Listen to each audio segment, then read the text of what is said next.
Okay, ready to dive in. Today, we're tackling a tough one, but so important. Yeah, absolutely. Can't wait to dig into this. Escaping domestic violence. We see these stories, but what's it really like? Patricia McRae Donaldson, she lived it and wrote about it in The Fifth Sister, right? Exactly. And it's more than just this happened, then this happened. It gets into the why, how the whole thing even starts, which Yeah. most people, they never see it coming. And that's the thing, isn't it? Like you think that would never be me, but Patricia's story, it really shows how insidious this can be. For sure. So where do we even start with something this heavy? Well, she talks about the beginning, right? Falling head over heels. Sounds familiar, doesn't it? Like most relationships start off great. Oh, absolutely. And that's what abusers leverage, that honeymoon phase. They put on this like Oscar-worthy performance. Charming, attentive, the whole nine yards. Exactly. They tap into those deep desires we all have: connection, being wanted. Suddenly, those red flags.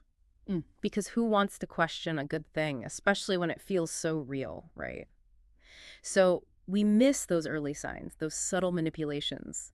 And the book, it really highlights how this plays into the isolation tactic. Oh, isolation is huge, unfortunately. It's about control.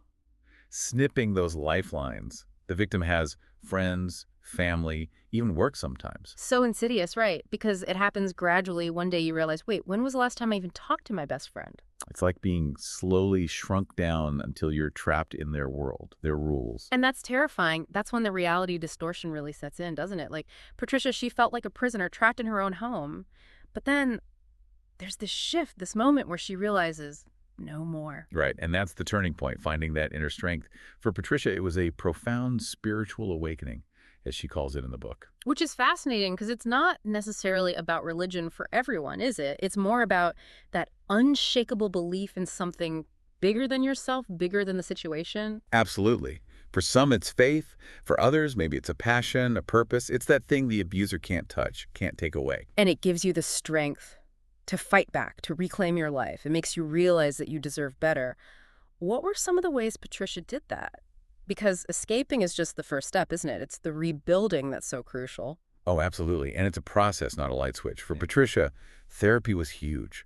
Having someone to process all that trauma with, that's invaluable. Someone who actually listens without judgment, that's got to be so freeing after feeling silenced for so long. And her faith, that was a cornerstone too.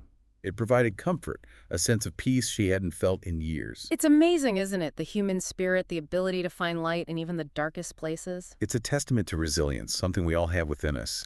It might lie dormant, but it's there. And that's what's so powerful about Patricia's story.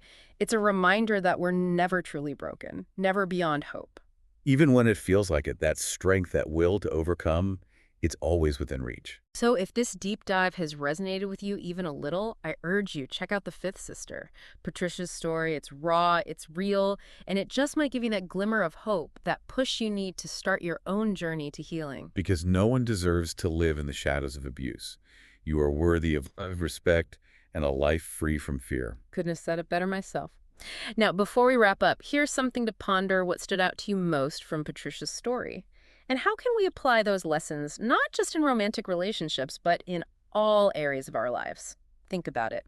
Thanks for joining us for this deep dive. Until next time, take care.